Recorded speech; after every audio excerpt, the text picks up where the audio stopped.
Hello, good morning, good afternoon, or good evening, whatever time zone you're joining us from. This is Jim McKeeth, and joining me today is the amazing Scott Hanselman. Hello, hello. So I am the developer advocate for Embarcadero, and if you're not familiar with Scott Hanselman, he is the partner program manager for Microsoft. He also hosts Hansel Minutes, a YouTube channel, a blog, speaks at conferences. I'm a professional enthusiast. I'm excited to be here. That's a good title. That's a good. I just made that up, but it seems like a good idea. Yep. For people that aren't familiar with you, what is, I mean, besides your speaking and stuff like that, what's some other interesting bit about you and what you do and such? Any claim to fame or? You and I have the blessing to be old men in tech. I've been doing this now for 31 years. Yep. So I've coded in Pascal, on Object Pascal, on TurboVision, and I've coded in Delphi, and I've coded in Assembler and C, and MetroWorks Code Warrior on the Palm Pilot, and most recently in C#. And right now I lead the community team for Microsoft's developer division. So our job is to make sure that people are happy, much like your job is. Are the docs working? Is the website working? Is the product doing what we need? Are people having a good experience from the moment that they Google with Bing, that they want to learn this thing, all the way up to the point where they publish it into the cloud? So is the great story arc working for us? And then I also get to work on events and stuff. But for the last 15, 20 years, I've been blogging and podcasting, as you were very kind to point out. My last name is Hanselman, and I have a show called Hansel Minutes because I'm a notoriously bad estimator. And people will ask me to do something, and then they'll say, are those regular minutes or Hansel minutes? So the podcast has been going on for 830 episodes for the last 16 years, every Thursday. So we should have a Delphi show, actually. That would be awesome. I saw you just had an episode with David Copperfield. Wow. Yeah, David Copperfield, the magician. That was an interesting one. People come to Microsoft as they do to big tech companies, and they do their kind of junket, their press junket. He wrote a book about the history of magic and requested that someone interview him who was a techie, not a marketer, because he wanted to talk about the intersection of magic and technology, because he uses a lot of high-tech stuff, and he talks to futurists and uses high-tech stuff because any sufficiently advanced technology is indistinguishable from magic. Yep. And he gets to hear about these things a couple of years ahead of time, and then we get them, so like he likes to say he had iPhones and iPads before we saw them, because that's what he uses in his show. So he's always doing something like that. So yeah, it was the crazy opportunity to go and I got to go to his magic mystery magic museum in Vegas, and you can see that on my YouTube. I'll check that one out. I try to follow your podcast, but miss episodes from time to time, and went out to make sure I had the links right at the end, and saw it, and I was like, oh my goodness, I know David Copperfield. So anyway, let's go ahead and get started with the webinar today. I have a slide that says this, but I just want to start with this at the beginning. This is a preview that is, so when I started looking at this, it was only available in like the insider build, but now it's apparently available in the latest build, but it's still a preview feature, and it's technically not a platform that Delphi officially supports yet. But if you've been to a few of my webinars, you know I love digging into stuff like this. So with that, let's get started. Quick agenda. All the slides are available in the handout section. Oh, and there's a link down here at the bottom, which is in the handouts as well, that I'll put the replay and stuff like that up on for you too. So we're going to kind of go through just kind of the details of the Windows Subsystem for Android, and then look at targeting from Delphi. So big question, what is Android on Windows? If you did my session on Windows Subsystem for Linux a few weeks ago, it's part of, I guess, the new Microsoft, this idea of just working with everybody, which is great. I think it's making the Windows operating system is just becoming the best choice for developers, in my opinion. But it runs Windows Android 11 behind the scenes. It's uses a virtual machine. It comes with the Amazon App Store in the US only. So actually, Scott, do you know if you're outside the US? I know I've seen videos of people outside the US, but I don't sure what's the install process like if they don't have the Amazon App Store outside the US? So as I understand it, the whole thing is US only for now, because it is a preview, but they're rolling it out everywhere. They want to make sure that it works well for everybody. So what they're doing is the Amazon App Store and then a subset of applications within the Amazon App Store. And then they're doing all of this to get, telemetry and make sure everything works well so that they can roll it out to more apps, and then any app and then anywhere in the world. So it's more of a geopolitical thing, not a technical thing. But Okay. yeah, certainly if you want to hack into this, feel free to go and do that, but we don't promote that at all. And I'm not going to go too far into the weeds of hacking into things, but I will go a little bit into that area. But yeah, certainly. So it does have a developer mode that allows side loading, which is one of the things we're going to focus on. And the Android apps appear in your start menu, and actually in the add remove programs, you can remove them from there or from the start menu or from Android directly. So one thing that's worth pointing out is if you go around and look at other people's articles about this thing, people tend to, both with the WSA, the Windows Subsystem for Android, and the WSL, the Windows Subsystem for Linux, tend to minimize the work that's happening there. And they tend to use words like just or simply. So for example, if I go and search for, WSA, Windows Android Virtual Machine, you'll see articles, not from Microsoft, that'll say, oh, it's simply a virtual machine. And they'll say the same thing about WSL. So the idea of running a virtual machine that runs Android like BlueStacks, or running a Linux virtual machine with VirtualBox or Hyper-V is not a new concept. But this lightweight virtual machine, these tiny virtual machines start up really, really fast. It's worth pointing out, if we use WSL as an example, that the virtual machine is actually not Hyper-V, the client that you can only get on Windows 11 Pro, but it's actually the thing underneath, the virtual machine platform, the subsystem underneath Hyper-V, which runs on Windows Home. WSL put a lot of work into making sure that would work for students on WSL, on Windows Home, because not everybody owns Pro. And it starts up like that. So WSA is not quite as fast, but it's not just a virtual machine. There's a lot of work that's been put into making sure that it starts fast and does what you want it to do. Yeah, I would agree, and it's easy to, when you're trying to explain it to somebody, try and reduce it down, but you don't want to trivialize what's gone into this. And and like you just pointed out, the WSA isn't as fast startup as WSL did, but WSL's been out for a couple of years now. And this is just came out, so this is. Although it's something that's been in the works for quite a while. It is quite a bit of effort goes into this. So, yeah. Hardware requirements. So I tried running this in a virtual machine to begin with because I didn't want to install, because I started with this back when it was a preview, and I didn't want to switch to preview on my main desktop. And I was like, I'll just do a VM. It wouldn't work in the VM because it requires an SSD. In the VM, the drive doesn't report as an SSD, even though it was on an SSD on the host. So you have to have an SSD. That's very one of the big sticklers between Windows 11 requirements. Although, honestly, if you're not running an SSD, upgrade. They're not terribly expensive. And but beyond that, there's the rest of the requirements. Most of the requirements do fit into where what is required for Windows 11. I will point out though that if you're running Windows 11 on ARM, then it actually runs the apps natively, otherwise it uses interoperability layer, which we'll talk a little about later.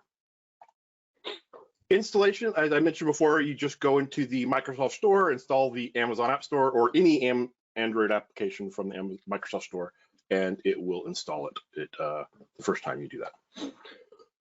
It is running a virtual machine, a special virtual machine. It's not the full Hyper-V, but there's a life cycle to that that's important to understand, that if you're not interacting with the apps, or the apps are not being used, after 3 minutes of activity, it goes into this lightweight doze state where it's saving resources, and then after 7 minutes, it actually shuts down completely.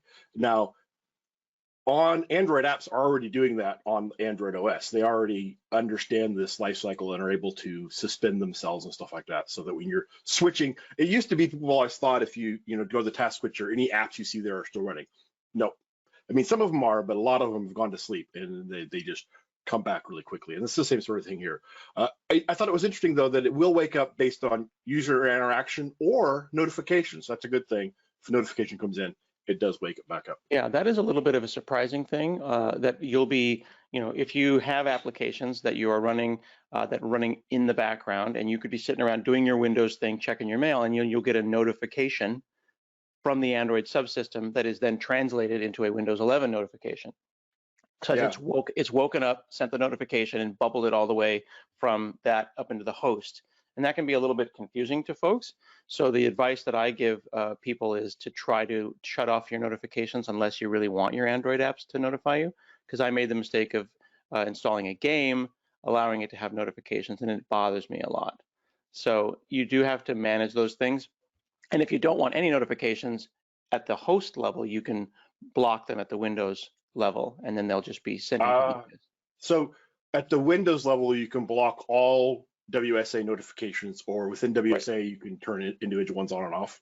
Because there's two levels of notifications. There's the Android system telling Android, hey, this is a thing. Then there's WSA saying, I'm going to bubble that up. Then you can just shut it down the host. I noticed the same thing about location services. I wanted to test like some of the different Android specific things. I tested location services, and in WSA, it will pop up the first time you use it and say, hey, do you want to allow this app to access your location? But then I actually went in and checked in Windows settings, and Windows settings has a WSA location permission on or off, and actually tells you when it's being used. So yeah, it's the same sort of thing. Mm-hmm. Cool. So one of the big questions I always get is performance. And so I went out and did some digging, and I found that Geekbench has some performance in this, and I ran it on my my Core i7 here as well, just to see what it looked like, and then found on Geekbench the S21, S22, and Pixel 6 Pro. And so now there is some overhead in starting up and stuff like that, and some things that maybe don't show really well in this, but I thought it was really interesting how well it performed compared to here the S22 Ultra. This is, technically, actually, Ian and I were just talking beforehand that he's getting one of these, and it's, the current flagship, best performing smartphone out there, and we see here that these are all outperforming that. Although that's interesting, I just noticed my i7 is outperforming the i9. So benchmarks, there's that's not always completely a consistent measurement, but. Well, I think that the point there would be that the i9 that you tested on is a 10th gen, and your i7 is an 11th gen. Yep. Okay. Good point. So it's going to use whatever the best processor instructions that it can do. And remember that it's doing some unusual translation because it's trying to run ARM on x64. So it is translating those ARM instructions to x64. And it sounds like from your bench here, and this is just a total guess, this is not an official statement, that it appears that the 11th gen does it better. Yeah. I guess that's definitely a good point, is that you're not here talking as a official Microsoft spokesperson about this. For those that haven't followed your channel, you're like me, you love to just dig into the technology. I'm just a boy talking to another boy trying to get Android apps to run on Windows. Yep, absolutely. I went out and dug into Passmark as well, and they have some similar benchmarks. And so I compared my i7 again versus Samsung S22 and the One Plus. There were some other outliers on Passmark that had higher ratings than these two, but they had like one test result. So these both had multiple test results, so they're the highest of multiple test results. And again, we see the performance actually in 2D is really good. 3D, I can only get one of the 3D tests to run. The other one actually crashed Passmark, so I couldn't get a 3D test. It's pointing out there that when you go into the start menu, you can put in Android settings and then tell it which GPU you want to use. So if you are on a Surface laptop or a laptop with an Intel Iris and an NVIDIA card, I recommend that you change the GPU used for Android to being the discrete video card, and I've done that on my system here. Yeah. So this is the hardware report from Geekbench versus on Windows versus the desktop, and so it is reporting that the platform is Android x86 on Android and 6 gigs of memory, which I thought was pretty respectable, versus the full 32 on my desktop. And the DPI, when I moved it, I have a high DPI monitor, a regular DPI monitor. When I moved between the two monitors, this would change from 320 to 160, depending on if it was 200% scale or 100% scale. Yeah. And the resolution changes as you resize the. And I have seen bugs with certain Android games that don't expect DPI or resolution to change. So if you move, like I have I have 3 4K monitors, but I keep one of them at 1080p for screen sharing because I think it's more convenient for work, and I don't have to share my 4K monitor. If I start up on the, for example, low res monitor and I move a game, an Android game, over to the high res one, it's like you took your tablet and just changed it, and the games can just panic and poof. And I believe that that's an Android thing, that Android doesn't expect resolution changes like that. And then the game, some apps work, some apps don't. So, be aware that there's a lot of little edge cases to think about. Yeah, I found that in messing with it, there's a lot of things. It's like, oh, I didn't expect that to work. It didn't work great. But yeah. Okay, so settings in developer mode, when you fire it up, and Scott mentioned this here, you can come in here and change your GPU, but this is the Windows Subsystem for Android settings app. Once you installed it, you'll have this app on your computer. You'll have the Amazon Play Store and the Windows Subsystem for Android settings app. And to go into developer mode, you just come out here, change developer mode to on, grab the IP address, and then use ADB Connect. You should have ADB on your path if you're doing Android development. If you're not, there's lots of instructions out there how to do that. I've talked about it before. You can additionally connect to other computers on your network. So if you have 2 different computers and you're developing on one computer and you have your Windows 11 Windows Subsystem for Android running on there, you can connect via the local IP address here, which here it's just showing 127.0.0.1. But if you punch in your other machine's IP address, you can go there. But this IP address, the one you see here, is not my local machine IP address. It's different. So that's a big difference between Windows Subsystem for Linux. Is it's the IP address is the same. So you're sharing the same IP address between. Well, if I may gently correct you on that one. So on Windows Subsystem for Linux, when you hit localhost from the host from Windows, it's an illusion, and we are capturing that localhost call to that port in a file called WSL WSMem or no VMM or something. No, WSL host. I keep forgetting these things. We keep changing the names of stuff. There's VMM, there's WSL host. You can go into TCP view if you want from sysinternals, and you can see, for example, if I go into Linux and I start up a node application and I listen on port 5000, that a Linux host will be listening on that port, and then we forward those ports up. So when you hit localhost and you're talking down to WSL, it's an illusion. We're port forwarding to a 172 address. So the same 172 address that you're seeing here is part of the Hyper-V virtual machine platform. So what we're doing is creating an internal local subnet for your subsystems, your Android and your Linux subsystems. So that is an internal address on a Hyper-V network card. And you can see that by going into WSL and typing ifconfig. And I'm looking right now into seeing how, if I were to run a Linux service in WSL, how would I connect to it from WSA? Does that make sense? I know it's complicated, but I want people to understand that the 172 address is local. It's Hyper-V's subsystem for the Hyper-V virtual driver. And when you hit localhost from the outside of Windows going into Linux, it's an illusion. It's port forwarded. Okay. I was actually curious about that, because I thought that when I was in WSL, when I did the ifconfig, it showed me the same IP address, but I think it showed multiple IP addresses. Yeah. And I thought one of them was the same. It's bound on multiple. Yeah. So right now I'm going into it in here, and I hit ifconfig, and I see 172.18 on ETH0, and then I see a loopback address. But then if I go into Windows and I type ipconfig, I see Ethernet adapter WSL 172. whatever, which is a V Ethernet or a virtual Ethernet adapter. Right. Okay. And then the point being is that if a Linux, we're getting a little bit in the weeds here, so tell us in the comments or the questions if you think this is stupid or if this is the kind of content that you want. But if I am on a Linux machine and I open up port 5000 and I listen on that port with Node or with Python or something, I am binding to an IP address. I can choose to bind to 1 or star, which is all of them. If I bind to star from Linux, then the WSL, the Windows Subsystem for Linux host, says he really wants that to be available outside because he bound to all of the available links. So then it says, I'm going to handle that. Now, Windows doesn't know about Linux processes. So what Windows does is Windows needs a Windows process to listen on a port. So we have I think it's called WSL host.exe, which is the virtual machine manager thing. And you can go into sysinternals and see it listening on port 5000. And that's the thing that you're hitting when you go localhost 5000. And then it says, aha, and then it forwards it down to whichever Linux instance that you're running, which is interesting because if you run 2 Linux instances, you can't listen on port 5000 twice. Yeah. So I saw that, and so I suspected that was what was going on, but I hadn't dug deep enough. So I'm glad. This is why I'm glad you're on, because you've dug a little deeper than I have in that area. So I appreciate that. No, thank you.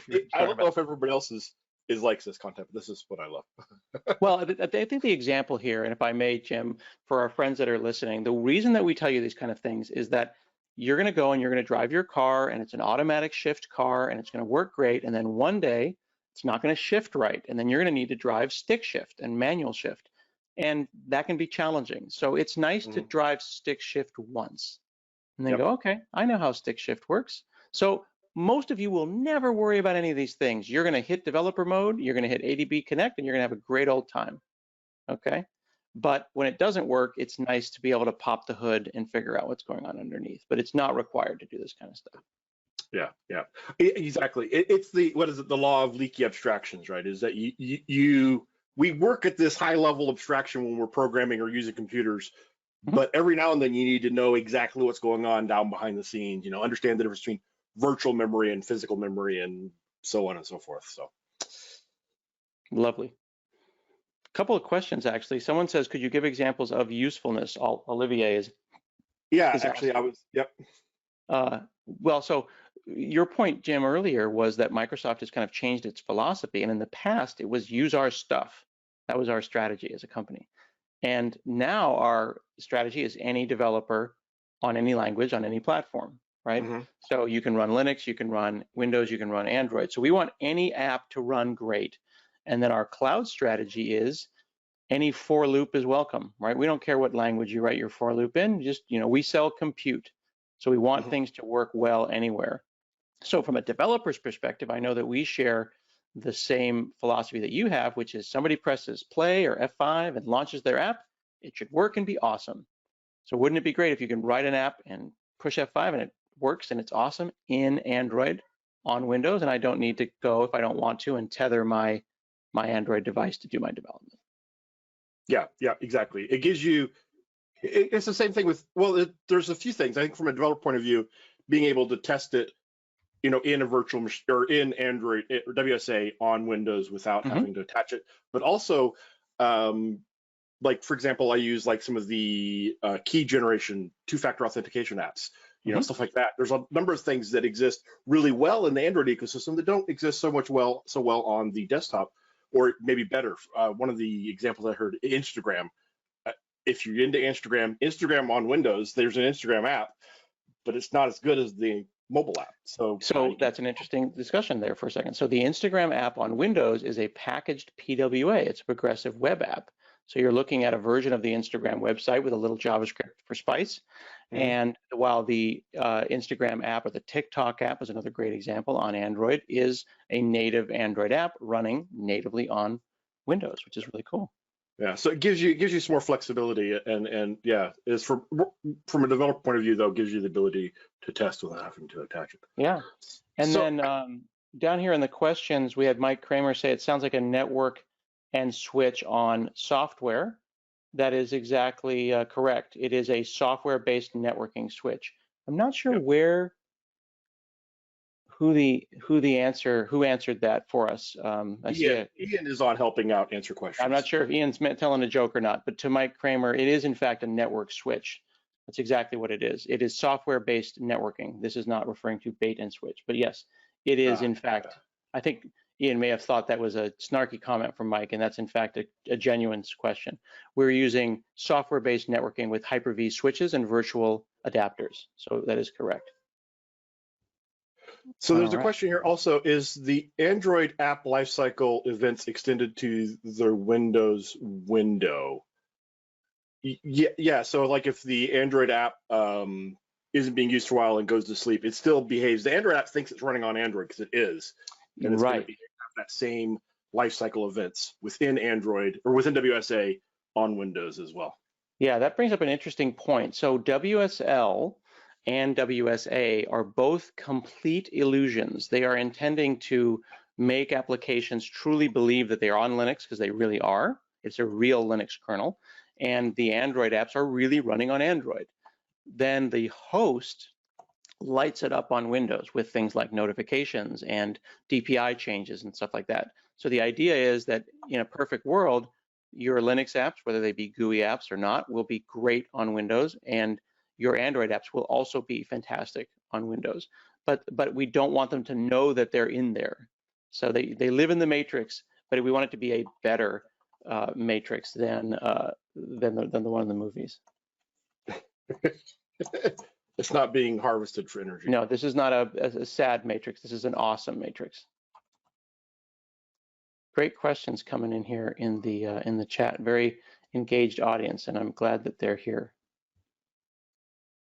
And Roger said he used the MetroWorks compilers for X8 or a 6800 series of microcontrollers as well. Your comment to. Okay. All right. Good stuff. So I did dig in a little bit more into the details. If you use ADB shell git prop, you can get a number of properties. I pulled some of the interesting ones here. It is reporting SDK version 11, release 11, so it is Android 11. It says the platform is Windows, which I thought was interesting. Right, because that's the board platform. So the board that's underlying it, the motherboard, is fake. It's Windows. So we're lying. You're on a Windows phone, much like my Surface Duo here. So does it report it's a Windows platform? Actually, I haven't tried that. I will have to go. I assume it would probably report whatever Snapdragon board that's inside there, but that's a good. That's my guess. Yeah.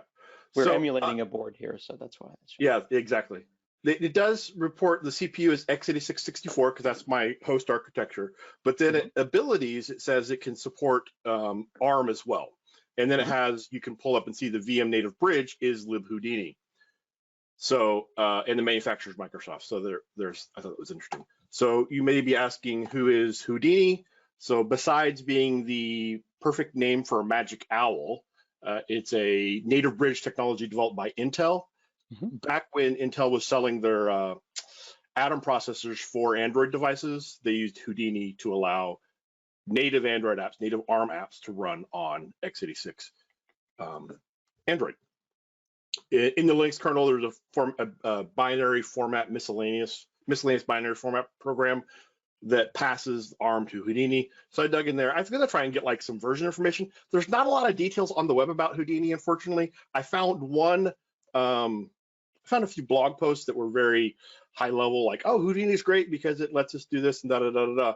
I found one presentation from DEF CON that went into some really good details on Houdini, which I linked to at the end, but otherwise there's not a lot of details. Essentially, it's the interop. It reads the ARM opcodes and produces corresponding x86 behavior. Yeah, that's about all I know as well. I think of it simplistically as a kind of jitter, but it's a translation layer. Yeah, it technically, I like to think about it as a jitter, but when I was reading it, technically doesn't jitter. It is just a translation layer. It's like a lot like wine, if you will. Yeah, that's a very good point. So as far as sideloading goes, there's a list of sideloading commands you might find useful. There's a lot more online, but you connect, as I showed already, you can see the devices, ADB devices, and then when you want to install it, you do ADB install. The -R says to reinstall it if it already exists, but if not, just install it. And then no streaming, I found works better. So occasionally I get a warning if I try to do the streaming install. So just say no streaming and it pushes it right on there. And it's fast, man. It deploys super quick, way faster than trying to go down that USB cable, which I really like the fact that it's so fast. And then you can uninstall it right here just with the same process. You do need to know your full package name, which by default is com.embarcadero.project name, although you may change yours to com.mycompanyname.project name or whatever you go with. To start it, use ADB shell .am, which is the application manager start, and then again the project name, and then you have to include the activity. This part here is always the same, but this part you can change. It does not show up in your task manager. Task manager sees it all as one opaque object of the Windows subsystem for Android. So you can kill it from within Android or kill it with this command here. Right, and then that's this a great point. That idea of the host process, task manager does not see processes within subsystems. So I'm bringing it up right over here and I see a WSA type process in my task manager. That's all you can tell is that Android itself is running. Same thing applies with Linux. Well, I thought Linux could see the individual applications, or the task manager could see the individual WSLs. Yes, 5 years ago, no today. So really? WSL1, and again, we're going off in the weeds for just a moment, WSL1, the Windows Subsystem Linux for One, was similar to Wine in that it was actually a translation layer, and it used what are called Pico processes. So if you run a WSL1 Linux application like Bash or Top, it will show up in the process. WSL2 moved to the lightweight virtual machine technology based on Hyper-V, and that uses a thing called vmmem.exe. So if you're curious, you can go and run WSL-list-v, and you'll see a list verbose of all of your Linuxes. And if any of them are version 1, that uses the lightweight Pico process that you can see in Task Manager. But we have since moved in the last several years to WSL2 by default, which is opaque within the Task Manager. So you have seen it, you're not wrong, you've seen it like that in the past, Jim, but 99% of people right now are using WSL2. And since that technology is the same as WSA or similar, the point stands. So it's VMM and then VMM WSA in the Android world. Are you checking on that? I'm pretty sure that I ran a GUI app, and the GUI apps with WSLG did show up. In the Task Manager? In Task Manager. But I don't see a GUI app. All right, I'll check on that later. I'm pretty sure the GUI apps did show up, but the console apps did not. And that might be like it's some sort of thing it does the surface of the GUI apps to give them better visibility. They will show up in Alt-Tab because they have a top-level window, but they will not show up in Task Manager. They will show up in Task Manager as an application because the window is seen, but not in the processes. Ah, okay, that's what it is. That's what it is. In Task Manager, it showed up as an application, but not as a process. Right. Yep. Showing up as an application means you have a top-level window that Explorer can see versus a process, which is an actual native Windows process. Right now, I see VMM, which is WSL, and I see VMM WSA, which is the virtual machine managing the Android subsystem. Yeah. All right. I found this useful here as well for pushing and pulling files. There's a file browser you can get from the settings screen, but I didn't see any way to pull files to and from it. Maybe I'm missing something, Scott, or is this the only way to move files? Is some sort of Today, that is the way to move files.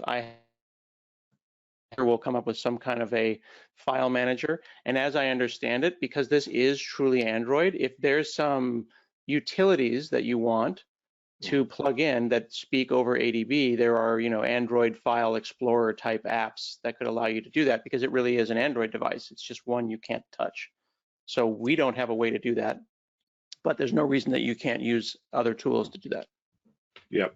And there's a question here, how well is WSA sandboxed, or is it still considered sandboxed from the Windows host? It is deeply sandboxed. It is profoundly, fundamentally sandboxed, just as is the WSL. And that's why that Hyper-V underlying virtual machine platform technology is so important.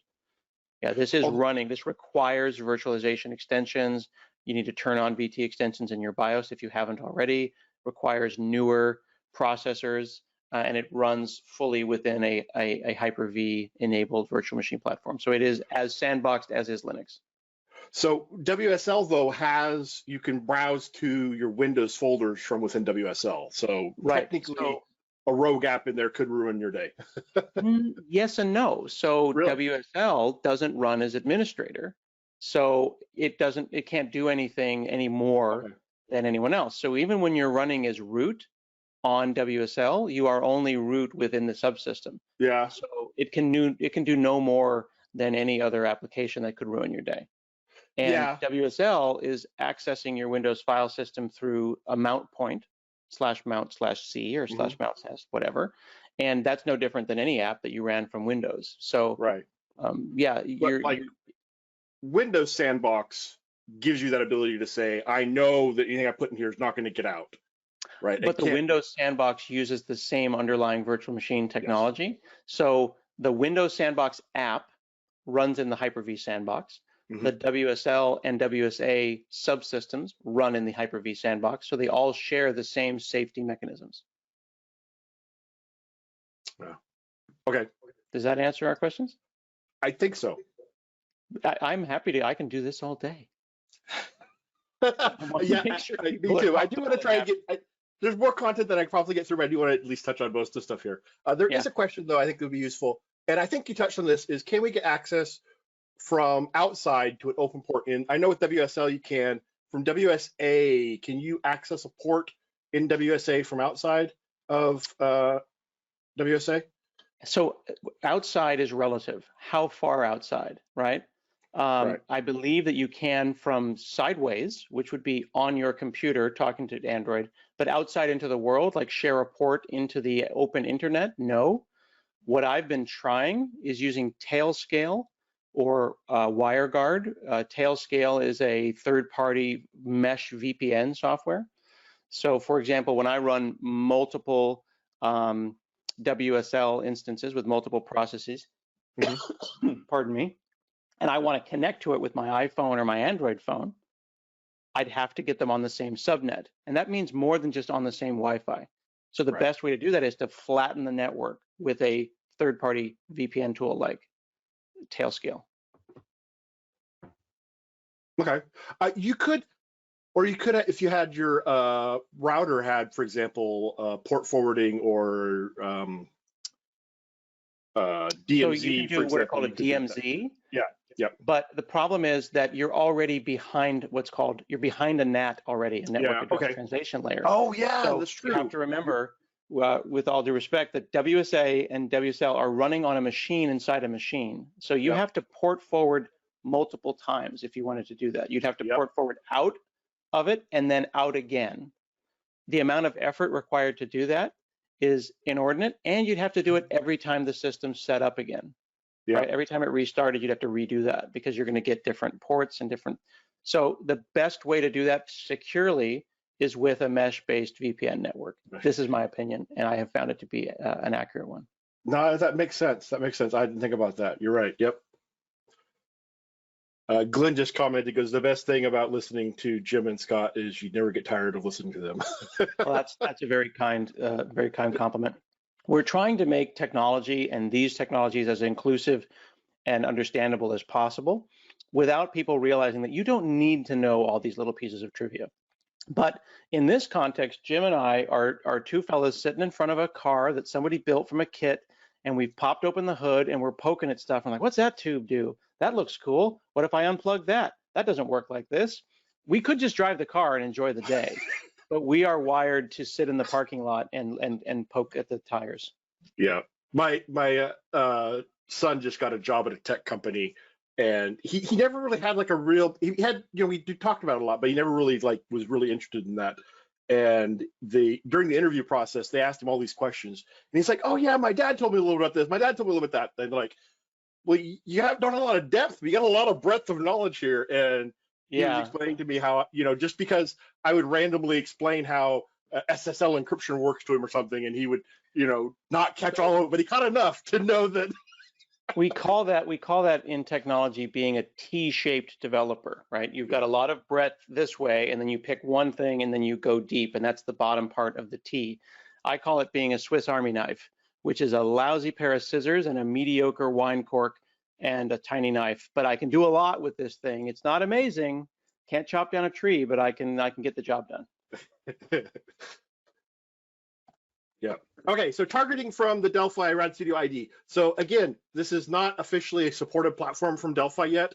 And the great thing about FireMonkey applications, and I love, is that I can just change the project and say target Windows versus target Android, and the same application will run on Windows versus Android.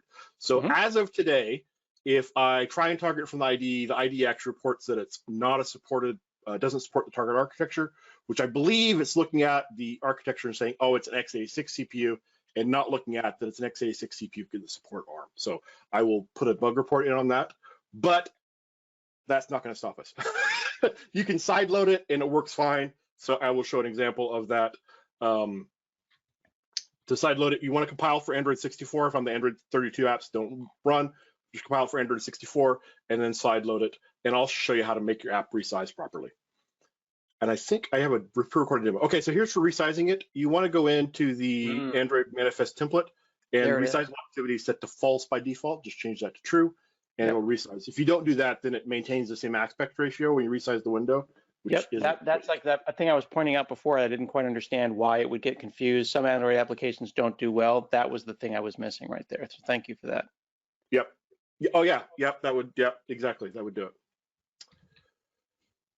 One note is if you have multiple Android apps in the same projects in the same folder, they do share the same manifest template, which is kind of odd. But the secret to that is just put all your applications in their own folder. The only time it really ever hits me is that one default folder I throw all my test applications into, then it's confused then. And I did create a batch file, which is available on GitHub Gist here that will automate the deployment process for you. So actually, I'm gonna go ahead and run this demo application, or this. I made a short video here that shows this in action. Easiest way to install Windows Subsystem for Android is go into the Microsoft Store and install Amazon App Store. I've already got installed. Once you do that, then you will have the Windows Subsystem for Android settings on your computer. The default is the subsystem resources is as needed, but I changed it to continuous, and I've also turned on developer options. You'll notice it has an IP address right now. That's because it's running in the background, but if I turn it off, this will actually shut down the Windows Subsystem for Android.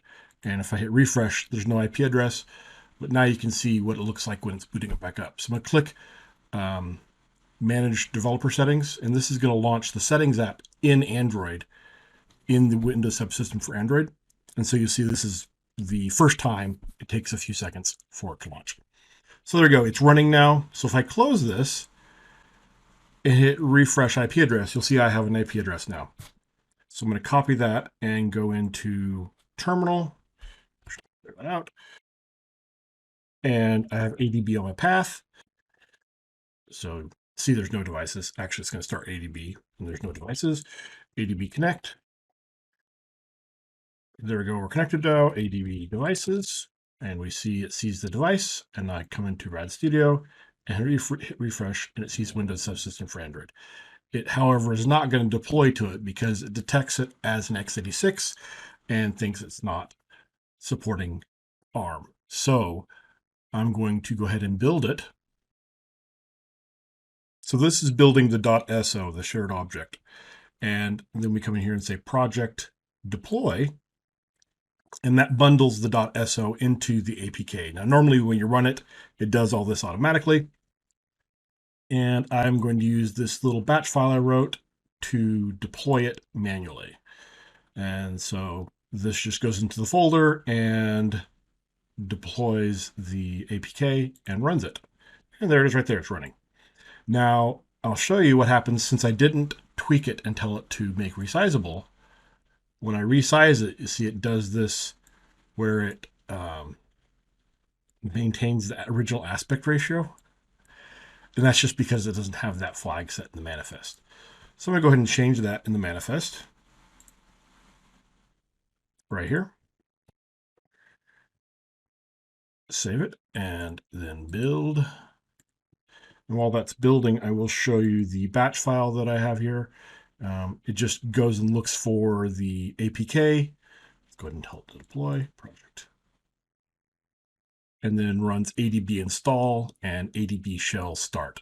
If you change your project version information to change the package name from com.embarcadero, which is the default, you need to change this one here. This one you don't change because this is the name of the native activity. That's always named that. But if you change yours from whatever it is, then you need to change it here. Oops, there. So this is ready to run now. So go Tools, Manually ADB, and it's deployed it, and it's running, and there it is. And so now when I resize this, you'll see it does the little flicker thing.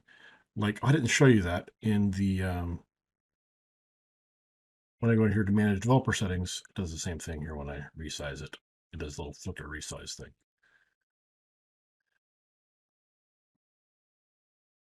For some reason it closed. So I can show you this other thing. So it is on your start menu, and it's in, if you go to programs, remove programs, it'll be there as well. But I installed a desktop Nova launcher, or a launcher, I guess, so that I can come in here and actually see all my Android apps. Now it's in here as well. So I come in here and say mobile controls. There it is there. And it's running, and this is in Android, or Windows Subsystem for Android, which you can see when I do the resize there. But we can also come in here and see it from here, where we can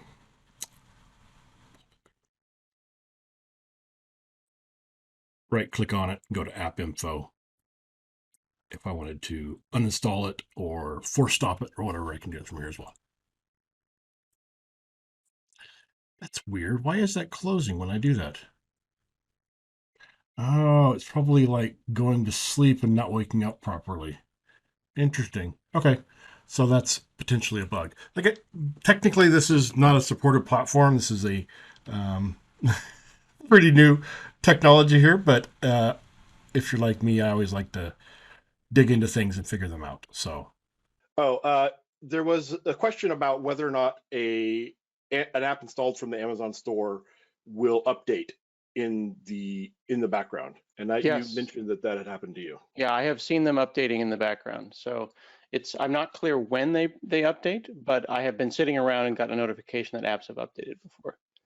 Yeah. I personally would like to see that a little more organized. I do not have any inside baseball, but I know that they want to make it so when you go into the Windows store, like any application of any kind can be there. So, it'd be cool if there was one pane of glass for all things updatable. But for now, the Amazon store, if it's running, it updates your applications for you. Right? The Amazon store is the thing that's doing the app updating. Yep. So there was a question about camera access. So I did test camera, and both FireMonkey's camera app and then I tested some other cameras don't seem to access the Windows camera, or at least the ones I tested did not. Same thing with accelerometer, phone dialer, which I have a screenshot here. It says phone dialer service not supported, which makes sense. It's not a phone. Orientation, gyroscope, etc. That's hardware that doesn't exist. But location, notifications, share sheet, and then database access and other things I tested expected to work. These are the ones I thought potentially might not work. So as I understand it, though, it does support cameras, and I'm looking on Reddit for Windows 11, and they're having a whole conversation about what cameras it does support. It depends on how the camera presents itself to the system, and you can use the ADB command dumpsysmedia.camera, and the camera device that is camera 0 is the one that is recognized. So if you go into ADB and you run dumpsysmedia.camera, devices that are recognized by WSA will show up as camera 0, which is front and rear. And the reason that some cameras can't be seen, like for example, capture cards or the Elgato, is that they're using UVC. They're not using camera 0 or camera 1. That makes sense, and that explains why we were having issues with our Elgatos, possibly. Yeah, probably true. Media camera. It's apparently spelled. Is it dump space sys? Dump sys, one word. Dump sys, one word. I feel like I'm adding value. Spell dump sys. Yep. Oh, I can share my screen. There we go. There you go. I just did ADB connect, and then So it doesn't see any of your cameras. It doesn't see any of the cameras. Do you see a camera 0? So if I may, you're in Windows. You're in the Windows terminal. you can hit Control-Shift-F, and you can search. Yep. Oh, yep. That's it. Try camera 0. Camera 0. Yeah. Nope, it's not there. So I would probably love Windows grab Subsystem. like a cheap Logitech and throw that in and see if that works sometimes. Well, I have the so when I tried yesterday, I was just using the Elgato face cam, but I have the Logitech hooked up The now. Elgato won't be being be used. visible because it's. Yeah. And there was a question here also about the GPU mapping. So it does have, I had a slide about this, but it does give you the option here to change what GPU you're using, whether you want to use the discrete one, the Microsoft Basic Renderer, or if you have an integrated GPU, you can Right, and that answers the question that Glenn asks in the chat here about GPU drivers. So in this context, the entire subsystem will use one of your video cards. Pick the best one. Yep. Did you find out the difference between continuous and as needed? Does continuous actually keep it running all the time in the background? I didn't do enough testing to. Yes, that should have it running in the background all the time. It's available all the time, and that's meant for folks that are using their Android applications and they want them to start up instantly. Okay. As opposed to that, that 5 seconds that you wait as you wait for the thing to start up. Okay. I know that, like, I see people online saying that there's, when you find a situation where there is a Android app that you can't get anywhere, like I've seen security camera apps or just different apps where it's like the weird thing that I bought, the weird IoT thing I bought only works with Android, but I love Windows and I want to use Windows, then you would pin it to your start menu, treat it like any other app, have the subsystem running continuously, and it'll start and stop instantly like any other app. I am going to turn into a pumpkin in a few minutes here. I have a team meeting. I know that you could probably continue yourself, but I just want to let you know if I do disappear, no disrespect. Oh, wow, it is time. Okay, yeah. And you have lots more to show, so our friends should stick around probably. Yeah, actually, that's it right there. I'm at the end. This is it links for more information. This is all in the slides, so you can grab it. I do have a link here for Scott's blog. He also has a video a while back on previewing WSA that you can check out too. And Hanselman, I'm a big fan of it, so check that out. And I guess we'll do a Delphi session on there too. Yeah. Great questions from our friends in the audience. Thanks for hanging around. Appreciate that. Yeah, there's a question here about Windows 11 on M1 chip. So I ran Windows 11 on the M1 chip. It's technically not officially supported, but it seemed to work good. I don't know about running 32-bit. And so I didn't get Delphi 32-bit applications to work under WSA, so probably won't work on M1 either. My only experience with M1 has been using Parallels, which downloads a version of Windows for ARM and then runs it. But keep in mind that you're emulating and translating and emulating again. At some point, you want to ask yourself, is this what I need to be doing with my life? Yeah, you can get a cheap Android phone and use that. So I wanted to give kind of an overview, specifically touching on Delphi, and to get a little more of the details of this. There's a lot more resources linked here and online, so you can go out and learn more about WSA. But hopefully, this has answered the majority of your questions, giving you some technical insight, and then giving you some interest to go out and check it out. I think it's pretty exciting. Cool. Well, thank you for having me come by and crash your party. I hope I added some value and shared what little I've scraped together in my head about how this thing works. Great. Thank you for joining us, and I will see you online. Take care. Right, I will be online to keep asking questions, though, since Scott has to jump. With the best app type to target for a PC compared to a portable device. So best app type. So if you want to target a PC versus portable device, I would recommend that you use FireMonkey application. Well, if you only want to target Windows, you could use VCL, and there are some pros to that, but I think generally speaking, FireMonkey is a really good platform and it gives you some additional flexibility. So I know some people are like, I use FireMonkey all the time, even on Windows. You could go either way, I suppose, but the FireMonkey does give you a little more flexibility to possibly go mobile as well. The question here about the plans to roll outside the US. So Scott said that he believes that they are planning to eventually scale it out to in other countries as well. I saw a Linus Tech Tips video that they used it, and they're in Canada, but they couldn't get the Amazon App Store to run. So I'm not sure how they got it to install, but as Scott mentioned, you're welcome to hack it on there, but it's just not an officially supported platform.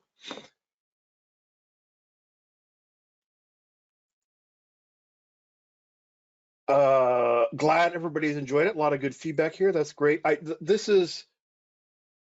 always feel a little bad with these kind of webinars because I'm not technically giving you, I'm giving you some things you can do with Delphi, but it's not officially supported yet. But I love digging into these and spending days on end testing stuff. So it's fun. So someone's commenting that the M1 Mac doesn't run SQL Server. M1 Mac running Windows is not officially supported.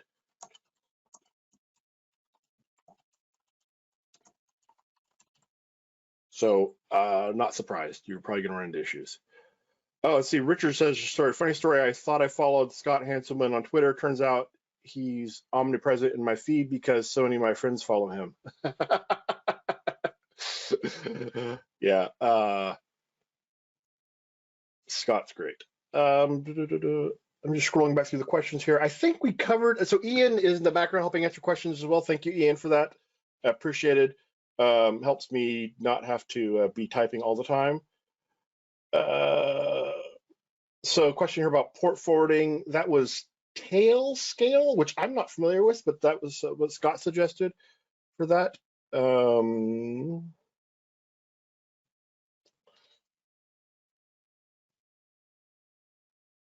Okay, I think we have answers typed. This is great. I should have Ian on answering questions more often. M1 Windows. So question, can you repeat the M1 Windows ARM Android possibilities? So I have not tested it. Scott has not tested it either. But technically speaking, well, actually, you might not be able to because, well, if you were to dual boot Windows 11 on ARM, which again, Microsoft has said it's not an officially supported platform, then you might be able to get it work. But if you do it in a Parallels VM, you probably won't because you would have nested virtualization, which is a separate, different, distinct feature from regular virtualization. And I'm not sure if it supports it. I know that you can do some nested virtualization on Windows and on x86. Yeah, I don't think M1 supports nested virtualization. So I know that on the x86 Mac OS, if you're running Parallels there, you can do some virtualization with nested virtualization within Parallels, so like WSL, but you can't on Mac OS on M1. So M1 does not support nested virtualization, so I would say probably not going to work. Glenn said, when you sprinkle some Skia for Delphi over your FireMonkey application, it becomes really nice and smooth. So true. So true. Can we do MDI apps with Delphi? So MDI is multiple document interface. I don't think so. I don't believe you can. MDI is a very Windows specific feature. And so I don't think. Actually, Jim, I think he means MDI specifically with FireMonkey. So the answer to that is no, you can't. Yeah. If you, so you can't, well, you could probably emulate something. Yeah. And you could probably, that's the thing. If you ever ask, can you do X with Delphi, FireMonkey, C++ Builder, or whatever, technically the answer is always yes. But it may represent a lot of effort. And because technically speaking, Delphi is written mostly in Delphi. So you could technically write your own compiler to compile and target that platform. So it's how deep down the rabbit hole you want to go.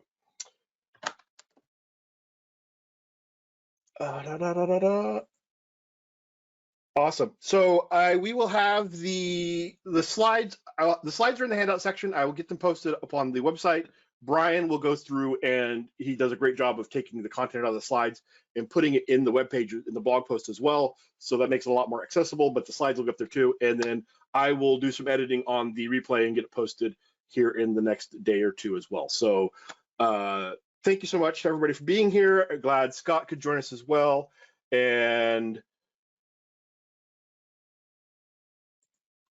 yeah, I would suspect it'll be a matter of time before we see. So yeah, this is a lot of unsupported platforms or newly supported platforms. Originally, my slides had that you had to run the preview, but that changed because technology changes fast. And this just the timing happened to be really good. When I planned this, it was originally a preview only, but now it is it was available only in Windows Preview, but now it is available in mainline Windows 11, but it is still public preview.